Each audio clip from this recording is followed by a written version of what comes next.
Islam bukan hanya tentang keyakinan, tapi juga tentang tata cara hidup. Bagaimana kita sholat, bekerja, berdagang, hingga berbicara, semua ada tuntunannya. Mari bersama kita kaji fikih Islam, agar setiap langkah kita berpijak di atas ilmu, bukan sekadar kebiasaan. Untuk saat ini mari kita kaji tentang hukum sholat. Orang belum cakap membaca surat Al-Fatihah. Surat Al-Fatihah wajib dibaca pada saat sholat. Bagaimana dengan sholat orang yang belum terlalu baik membaca Al-Quran, termasuk surat Al-Fatihah? Pembacaan surat Al-Fatihah pada setiap rakaat sholat diwajibkan. Bagi mazhab Syafi'i, sholat tanpa pembacaan surat Al-Fatihah akan dianggap tidak sah. Lalu bagaimana dengan mereka yang belum fasih atau belum cakap membaca surat Al-Fatihah?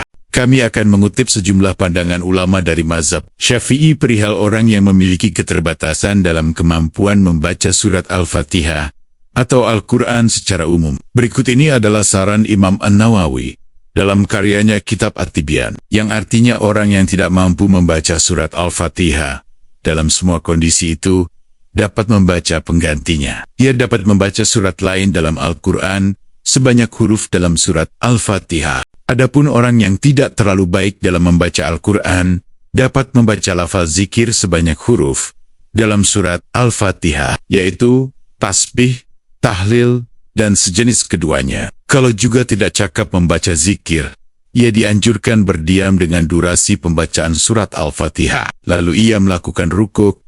Kitab At-Tibyan fi Adabi Hamalatil Quran, halaman 109-110.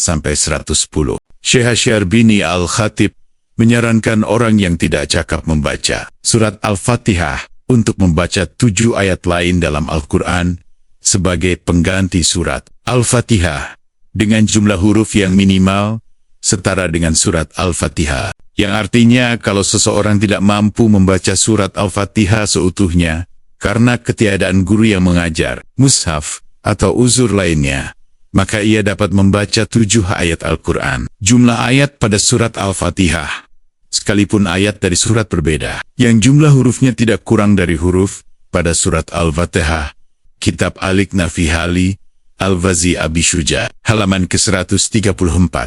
Adapun salat orang yang tidak cakap membaca Al-Quran tetap sah. Kalau ia diangkat menjadi imam, maka salat berjamaahnya tetap sah, dengan catatan makmumnya memiliki keterbatasan yang sama dengannya. Yang artinya, jika seseorang tidak mampu membaca dengan benar dan tidak dapat mempelajari surat Al-Fatihah, maka solatnya tetap sah untuk dirinya, dan sah kepemimpinan solat berjamaah untuk makmum yang seperti dirinya. Kitab Nihayatuz Zain, halaman 61. Imam An-Nawawi menyarankan mereka yang tidak cakap membaca surat Al-Fatihah untuk berupaya keras melalui pembelajaran. Bahkan, kalau belum memungkinkan membaca surat Al-Fatihah dengan hafalan, seseorang dapat membaca surat Al-Fatihah melalui mushaf yang dibeli, disewa, atau dipinjam oleh dari orang lain. Yang artinya orang yang tidak mampu membaca surat Al-Fatihah harus berupaya agar mampu membacanya dengan belajar atau dengan mushaf yang dapat dia baca melalui membeli, menyewa, atau meminjamnya. Kitab Raudatul Talibin, halaman 258. Demikian jawaban yang dapat kami kemukakan. Semoga bisa dipahami dengan baik, dan semoga menjadi berkah. Amin.